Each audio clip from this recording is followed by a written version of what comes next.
الحمدللہ حامد و مسلیہ بسم اللہ الرحمن الرحیم۔ آج سبق کا لیکچر نمبر 19 ہے، توابع کا بیان، اور سبق نمبر 34 ہے۔ مختار النحو کی ترتیب کے مطابق سبق نمبر 34 اور ہمارا آن لائن دورہ کا نحو کا لیکچر نمبر 19 ہے، توابع کا بیان۔ تابع کا لغوی معنی ہوتا ہے پیچھے چلنے والا۔ اصطلاحی تعریف: تابع وہ اسم ہے جو اپنے ماقبل اسم کے عمل کی وجہ سے اس کا اعراب بھی اس کے مطابق ہو۔ اس سابق کو متبوع کہتے ہیں، جیسے وقال رجل مؤمن، اس میں رجل متبوع اور مومن تابع ہے، اس پر رفع رجل کا تابع ہونے کی وجہ سے پڑھا گیا ہے۔ تابع کی 5 قسمیں ہیں: صفت، تاکید، بدل، عطف بحرف، عطف بیان۔ پہلے نمبر پر صفت ہے۔ صفت وہ تابع ہے جو کسی اسم کے بعد اس لیے ذکر کیا جاتا ہے تاکہ اس کی یا اس کے متعلق کی کوئی صفت بیان کرے۔ تابع کو صفت اور متبوع کو موصوف کہتے ہیں، جیسے الصراط المستقیم، الصراط موصوف، المستقیم صفت ہے۔ المرأۃ الصالحۃ، المرأۃ موصوف، الصالحۃ صفت ہے۔ الرجل القبیح، برا آدمی۔ صفت کی 2 قسمیں ہیں: صفت بحال موصوف، صفت بحال متعلق موصوف۔ بعض ان کا نام صفت حقیقی یا صفت سببی بھی رکھتے ہیں۔ صفت حقیقی وہ صفت ہے جو اپنے متبوع ہی کا وصف بیان کرے، یعنی اس کا دوسرا نام صفت بحال موصوف، جیسے وقال رجل مؤمن، رجل موصوف، مومن صفت ہے۔ یہ اپنے موصوف کے ساتھ 10 چیزوں میں موافق ہوتی ہے، جن میں سے بیک وقت 4 موجود ہوتی ہیں، جو کہ ذیل ہیں: رفع، نصب، جر، تعریف و تنکیر، تذکیر و تانیث، واحد، تثنیہ اور جمع۔ رفع، نصب اور جر میں سے ایک لے لیں، تعریف و تنکیر میں سے ایک، تذکیر و تانیث میں سے ایک، مفرد، تثنیہ، جمع میں سے ایک۔ اس طور پر یہ کل 4 بن جائیں گے بیک وقت 4۔ 10 میں سے 4 کا پایا جانا ضروری ہوتا ہے۔ صفت بحال متعلق موصوف یعنی صفت سببی میں وہ صفت ہے جو اپنے متبوع کے متعلق کا وصف بیان کرے، جیسے ربنا اخرجنا من هذه القرية الظالم اهلها۔ القریاتی موصوف، الظالم صفت ہے جو اپنے متبوع القریاتی کے ساتھ تعلق رکھنے والے اہلها کا وصف بیان کر رہی ہے۔ یہ اپنے موصوف کے ساتھ 5 چیزوں میں موافق ہوتی ہے، جن میں سے بیک وقت 2 پائی جاتی ہیں، جو کہ حسب ذیل ہیں: رفع، نصب، جر، تعریف و تنکیر۔ صفت کے فوائد: صفت کے کئی ایک فوائد ہیں، 5 ذکر کیے گئے ہیں۔ توضیح: نمبر 1 توضیح کے لیے آتی ہے جب موصوف اور صفت دونوں معرفہ ہوں، جیسے اہدنا الصراط المستقیم۔ نمبر 2 تخصیص کا فائدہ دیتی ہے جب موصوف اور صفت دونوں نکرہ ہوں، جیسے فلیعمل عملا صالحا۔ مدح کے لیے جیسے بسم اللہ الرحمن الرحیم۔ ذم کے لیے جیسے اعوذ باللہ من الشیطان الرجیم۔ تاکید کے لیے جیسے نفخۃ واحدہ۔ کبھی نکرہ کی صفت جملہ خبریہ بھی بن جاتا ہے۔ اس میں ایک ضمیر ہوتی ہے جو موصوف کی طرف لوٹتی ہے، جیسے واتقوا یوما ترجعون فیہ الی اللہ۔ اس میں یوما نکرہ موصوف ہے اور ترجعون فیہ الی اللہ جملہ فعلیہ خبریہ صفت واقع ہو رہی ہے۔ ہر وہ لفظ جس میں وصفی معنی پایا جائے وہ صفت واقع ہو سکتا ہے۔ پس اسم فاعل، اسم مفعول، اسم تفضیل، صفت مشبہ اصل وضع کے اعتبار سے صفت واقع ہوتے ہیں، جیسے رجل صالح، ولد جمیل۔ اسم جامع سے جب وصفی معنی حاصل ہوں تو وہ بھی صفت واقع ہو جاتا ہے، جیسے شہر قمری، رجل ذو مال، ھذا الرجل۔ اسم جامع جب معنی میں اسم مشتق کے مشابہ ہو تو وہ صفت واقع ہو جاتا ہے۔ اس کی ذیل صورتیں ہیں: مصدر جیسے شاہد عدل، ای عادل، عالم ثقۃ، ای موثوق بہ۔ اس میں اشارہ جیسے اکرمت الفتى ھذا، ای المشار الیہ۔ ذو جو بمعنی صاحب ہو، جیسے ھذا رجل ذو علم، ای صاحب علم۔ جو عدد صفت پر دلالت کرے، جیسے جاء رجال ثلاثۃ، ای معدودون بہذا العدد، اسم موصول جس کا موصوف معرف باللام ہو، جیسے جاء الرجل الذی اعتدى ای المعتدی۔ اسم منصوب جیسے زید رجل مکی ای منصوب الی مکہ، جو تشبیہ پر دلالت کرے، جیسے رأیت رجلا اسدا ای شجاعا۔ ما نکرہ جس سے مراد ابہام لیا جائے، جیسے سأزورک یوما ما ای یوما من الایام۔ کل و ایون جو موصوف کی صفت کے ساتھ کامل ہونے پر دلالت کریں، جیسے ھذا رجل کل الرجل۔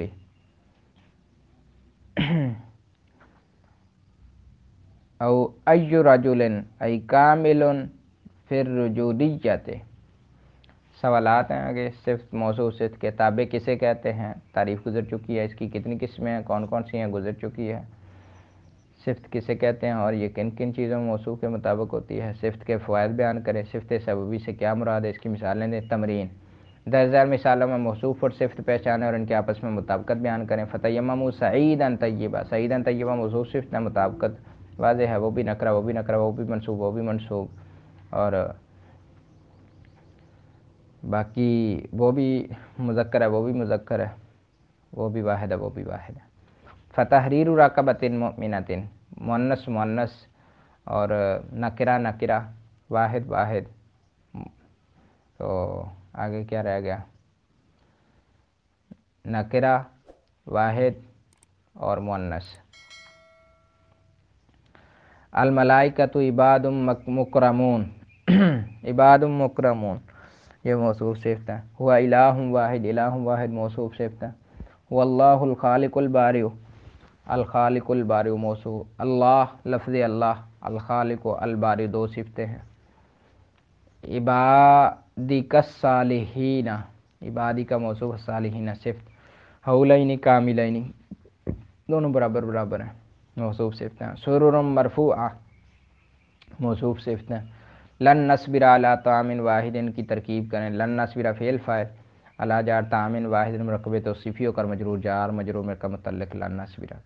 اخرجنا من هذه القرية الظالم اهلها، تو یہ بھی من هذه القرية الظالم اهلها موصوف صفت ہے۔ سبق نمبر 35 ہے تابع کی قسم تاکید کے بارے میں۔ لفظی معنی ہوتا ہے پختہ کرنا، اصطلاحی تعریف تاکید وہ تابع ہے جو اپنے مطبوع کو پختہ کر دے۔ تابع کو تاکید اور مطبوع کو مؤکد کہتے ہیں، جیسے ان الامر کلہ للہ، اس میں الامر مؤکد اور کلہ تاکید ہے۔ اس کی دو قسمیں ہیں، لفظی اور معنوی۔ تاکید لفظی وہ ہے جس میں لفظ تکرار سے واقع ہو، جیسے کلا اذا دکت الارض دکن دکا، پہلا دکا مؤکد اور دوسرا دکن تاکید ہے۔ ذهبت انا و زید، اس میں تو مؤکد اور انا تاکید ہے۔ تاکید معنوی وہ ہے جو نفس عین کلا کلتا کل اور اجمع میں سے کسی ایک کے ساتھ آئے، جیسے فسجد الملائکۃ کلہم اجمعون۔ الملائکۃ مؤکد، کلہم اور اجمعون دونوں تاکید ہیں۔ اس کی تفصیل حسب ذیل ہے۔ نفس عین یہ دونوں واحد تثنیہ اور جمع کی تاکید کے لیے آتے ہیں۔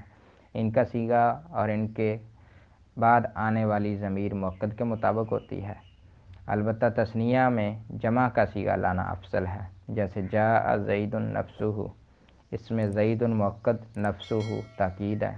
جاءت ہند نفسہا، اس میں ہند مؤکد اور نفسہا تاکید ہے۔ اسی طرح عین استعمال ہوتا ہے۔ کلا کلتا یہ دونوں تثنیہ کی تاکید کے لیے آتے ہیں۔ کلا تثنیہ مذکر اور کلتا تثنیہ مؤنث کے لیے آتا ہے۔ یہ ضمیر کی طرف مضاف ہو کر استعمال ہوتے ہیں، جیسے الراشی والمرتشی کلاہما فی النار، الراشی والمرتشی مؤکد کلاہما تاکید ہے۔ والقراءۃ بعدہما کلتیہما، ہما مؤکد اور کلتیہما تاکید ہے۔ کلن اور اجمع یہ مفرد اور جمع کی تاکید کے لیے آتے ہیں، جس کے حصی یا معنوی اعتبار سے اجزاء ہو سکتے ہوں۔ کلن کی ضمیر اور اجمع کا صیغہ مؤکد کے مطابق ہوتے ہیں، جیسے ان الامر کلہ للہ، اس میں الامر موقد اور کلہ تاکید ہے، فسجد الملائکۃ کلہم، اس میں الملائکۃ موقد اور کلہم تاکید ہے، لأغوینہم اجمعین، اس میں ہم موقد اور اجمعین تاکید ہے۔ تو جاء زیدون انفسہما، جاء زیدان انفسہما نفسہما، یہ دونوں بولے جا سکتے ہیں، جاء زیدون انفسہم، جاءت الہندان انفسہما نفسہما، جاءت الہندات انفسہن، علم آدم الاسماء کلہا ویرضین بما آتیتہن کلہن۔ سوالات ہیں، تاکید لفظی اور معنوی میں کیا فرق ہے؟ نفس کلا کلن اور اجماع کے ساتھ تاکید لانے کا طریقہ مع مثالیں بیان کریں۔ تمرین، درج مثالوں موقد اور تاکید پہچانے اور تاکید کی قسم بھی بتلائیں۔ جاء ربک والملک صفا صفا، موقد تاکید ہے۔ فاغرقناہم اجمعین، اجمعین تاکید ہے۔ لیظہرہ علی الدین کلہ، ہیہات ہیہات تاکید لفظی۔ لما توعدون، جاء الرجلان کلاہما، جاءت المرأتان کلتاہما۔ ترکیب کریں، علم آدم الاسماء کلہا، الاسماء موقد، کلہا مرکب اضافی تاکید، موقد تاکید مل کر مفعول علامہ کا۔ سبق نمبر 36 ہے بدل۔ بدل وہ تابع ہے جو نسبت یعنی حکم سے مقصود بالذات ہوتا ہے، یعنی حکم اسی پر لگایا جاتا ہے، مطبوع کو صرف تمہید کے لیے، توطیہ کے لیے لایا جاتا ہے۔ تابع کو بدل اور مطبوع کو مبدل منہ کہتے ہیں، جیسے اذ قال لهم اخوهم صالح، اس میں اخوہم مبدل منہ ہے اور صالح بدل ہے۔ اس کی 5 قسمیں ہیں، بدل کل، بدل بعض، بدل اشتمال، بدل غلط، بدل قصد۔ بدل کل وہ ہے جس میں بدل اور مبدل منہ سے مراد ایک ہی چیز ہو، جیسے اہدنا الصراط المستقیم صراط الذین انعمت علیہم۔ الصراط المستقیم مبدل منہ ہے اور صراط الذین انعمت علیہم بدل کل ہے۔ اس میں صراط مستقیم اور انعام یافتہ لوگوں کے راستے سے مراد ایک ہی راستہ ہے۔ دوسری قسم ہے بدل باز۔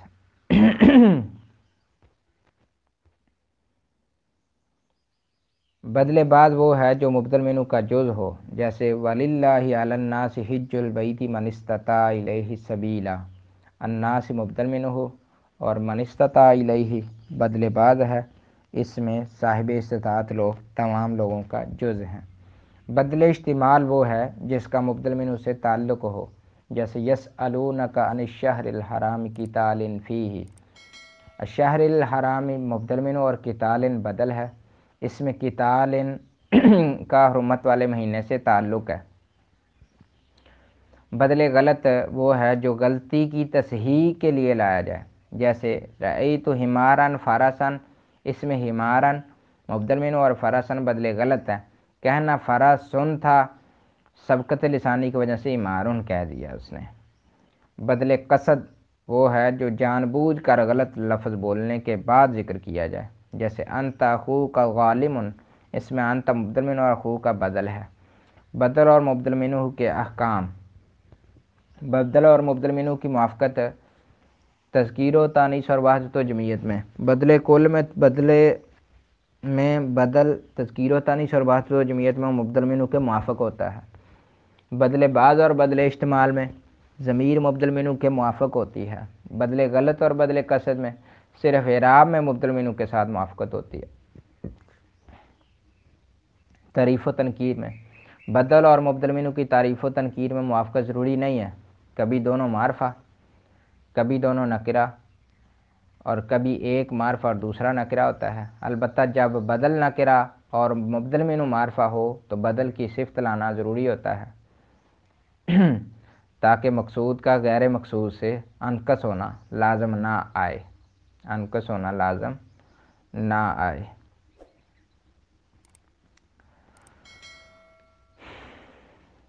جیسے لنسفعا بالناصیہ ناصیۃ کاذبہ۔ آگے سوالات ہیں، بدل کی اقسام مع مثالیں ذکر کریں۔ بدل کل کس چیز کس چیز میں مبدل منو کے مطابق ہوتا ہے؟ بدل کی صفت لانا کب ضروری ہوتا ہے؟ کیا ضمیر بدل بن سکتی ہے؟ اور کیا اسم فعل سے یا فعل اسم سے بدل بن سکتا ہے؟ تمرین: درج ذیل جملوں میں بدل اور مبدل منو پہچانے۔ الصلاۃ علی رسولہ محمد، رسولہ محمد مبدل منو بدل ہے۔ قتل اصحاب الاخدود النار ذات الوقود، النار ذات الوقود مبدل منو بدل ہے۔ جزاء من ربک عطاء حسابا، واذکر عبدنا داود ذل ایدی، واذکر فی الکتاب مریم اذ انتبذت، امدکم بما تعلمون، امدکم بانعام و بنین، یہ ترکیب کریں۔ قال موسیٰ لاخیہ ہارون، باقی ساری واضح ہے۔ قال فعل موسیٰ فاعل لاخیہ لام جار اخیہ مرکب اضافہ کو مبدل منو، ہارون بدل مبدل منو بدل مل کر مجرور جار کے متعلق قال کے۔ ان المتقین فی مقام امین فی جنات و عیون، عطف بحرف، سبق نمبر 37 مختار النحو کی ترتیب کے مطابق عطف بحرف، یہ بھی بالکل ایزی سبق ہے۔ عطف کا لغوی معنی ہوتا ہے مڑنا۔ اصطلاحی تعریف وہ تابع ہے جو مطبوع کے بعد بواسطہ حرف عطف آئے اور حکم میں مطبوع کے ساتھ شریک ہو۔ تابع کو معطوف اور مطبوع کو معطوف علیہ کہتے ہیں، جیسے ان الصفا والمروۃ من شعائر اللہ۔ اس سبق کو بڑی توجہ سے سننا چاہیے۔ معطوف علیہ اور معطوف کی بات اکثر عام چلتی رہتی ہے۔ اس میں الصفا معطوف علیہ ہے اور المروہ معطوف ہے۔ معطوف اور معطوف علیہ کے احکام: معطوف اور معطوف علیہ کے لیے ضروری ہے کہ وہ دونوں اسم ہوں۔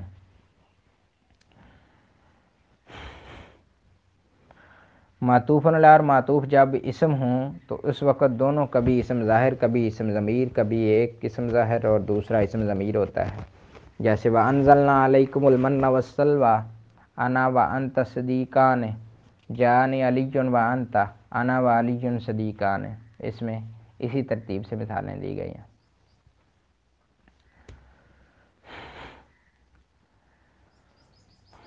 معطوف اور معطوف علیہ کے لیے ضروری ہے کہ وہ دونوں اسم ہوں یا دونوں فعل ہوں یا دونوں حرف ہوں یا دونوں جملہ ہوں۔ نمبر 2، جب ضمیر مرفوع متصل پر عطف کیا جائے تو پہلے ضمیر مرفوع منفصل سے اس کی تاکید لانا ضروری ہے، جیسے فَاذْهَبْ أَنْتَ وَرَبُّكَ فَقَاتِلَا۔ جب درمیان میں فاصلہ ہو تو تاکید نہ لانا بھی جائز ہے، جیسے مَا أَشْرَكْنَا وَلَا آبَاؤُنَا۔ جب ضمیر مجرور پر عطف کیا جائے تو معطوف پر اسی حرف جر کو لانا ضروری ہے، جیسے وَعَلَيْهَا وَعَلَى الْفُلْكِ تُحْمَلُونَ۔ معطوف ہمیشہ معطوف علیہ کے حکم میں ہوتا ہے، یعنی جب معطوف علیہ کسی چیز کی خبر یا صفت وغیرہ واقع ہو تو معطوف بھی اسی چیز کی خبر یا صفت ہوتا ہے، جیسے زید عاقل و عالم، قام رجل عاقل و عالم۔ ایک عمل کے دو معمولوں پر عطف کرنا بالاتفاق جائز ہے، جیسے ضرب زید عمرا و بکر خالدا۔ البتہ دو مختلف عملوں کے معمولوں پر عطف کرنا اس وقت جائز ہوگا جب مجرور مرفوع پر مقدم ہو، جیسے فی الدار زید والحجرات عمر۔ اس میں ایک عامل فی ہے، اس کا معمول الداری ہے، اور دوسرا عامل مانوی ابتدا ہے، اس کا عمل زید بن رہا ہے۔ سوالات: حروف عطف بیان کریں اور یہ بتائیں کہ ان کے ماقبل اور مابعد کو کیا کہتے ہیں۔ معطوف اور معطوف علیہ کا کس چیز میں موافق ہونا ضروری ہوتا ہے؟ ضمیر مرفوع متصل یا عطف کرنے کے لیے کیا شرط ہے؟ ضمیر مجرور پر عطف کے لیے کس چیز کا اعادہ ضروری ہے؟ درج ذیل جملوں میں حرف عطف معطوف معطوف علیہ پہچانیں۔ اطیعوا اللہ واطیعوا الرسول الذی خلقکم والذین من قبلکم واوحینا الی ابراہیم واسماعیل فوکذہ موسیٰ فقضی علیہ کونوا ھودا او نصارا وَإِنْ أَدْرِيَ قَرِيبٌ أَمْ بَعِيدٌ كُنْتُمْ أَمْوَاتًا فَأَحْيَاكُمْ ثُمَّ يُمِيتُكُمْ ثُمَّ يُحْيِيكُمْ۔ ترکیب کریں: اسکن انت وزوجک الجنہ، عطف ڈال دیں آپ انت وزوجک الجنہ پہ، تو باقی معطوف ہے معطوف مل کر اس کا فاعل بن جائیں گے۔ سبق نمبر 38 ہے عطف بیان۔ وہ تابع ہے جو جامد ہو اور اپنے مطبوع کی وضاحت کرے مگر صفت نہ ہو، اور یہ مطبوع کو بنسبت زیادہ مشہور ہو۔ تابع کو عطف بیان اور مطبوع کو مبین کہتے ہیں، جیسے اسمہ المسیح عیسی بن مریم، اس میں المسیح مبین اور عیسی بن مریم عطف بیان ہے۔ کبھی یہ تعریف تخصیص کے لیے آتا ہے جیسے مبین نکرہ، کبھی یہ تخصیص کے لیے آتا ہے جب مبین نکرہ ہو، جیسے او کفارۃ طعام مساکین۔ کبھی توضیح یا تخصیص مراد نہیں ہوتی بلکہ مخاطب کے وہم کو دور کرنا مقصود ہوتا ہے، جیسے آمنا برب العالمین، رب موسیٰ و ہارون۔ فرعون کے جادوگر نے رب موسیٰ و ہارون اس لیے کہا تھا کہ فرعون بھی ربوبیت کا دعویٰ کرتا تھا، تو بات کو واضح کرنے کے لیے، توضیح کے لیے۔ عطف بیان رفع نصب جار تعریف و تنکیر تذکیر و تنیث اور وحدت و جمعیت میں مبین کے مطابق ہوتا ہے۔ توابع کی بحث کا خلاصہ یہ ہے کہ تابع 5 قسم کا ہے: صفت، تاکید، بدل، عطف، بعرف، عطف بیان۔ صفت 2 قسم کی ہے: حقیقی، صفت حقیقی جیسے جاءنی رجل عالم، صفت سببی جیسے جاءنی رجل عالم ابوہ۔ عطف بعرف قام زید و عمر۔ تاکید 2 طرح کی ہوتی ہے: تاکید لفظی، تاکید معنوی۔ تاکید لفظی جاءنی زید زید، تاکید معنوی جاءنی زید نفسہ۔ بدل کل بعض استعمال غلط اور قصد، بدلے کل جاءنی زید اخوکا، بدلے بعض ضرب زید رأسہ، استعمال صلب زید ثوبہ۔ غلط رأیت فرسا حمارا، قصد جاءنی زید عمر۔ عطف بیان قام ابو حفص عمر۔ آگے سوالات ہیں۔ عطف بیان کی تعریف کریں اور یہ بھی بتائیں کہ یہ کن چیزوں میں مبین کے مطابق ہوتا ہے۔ عطف بیان اور صفت میں کیا فرق ہے، عطف بیان اور بدل میں کیا فرق ہے۔ آگے تمرین ہے، وہ آپ خود حل کر سکتے ہیں۔ السلام علیکم ورحمۃ اللہ وبرکاتہ۔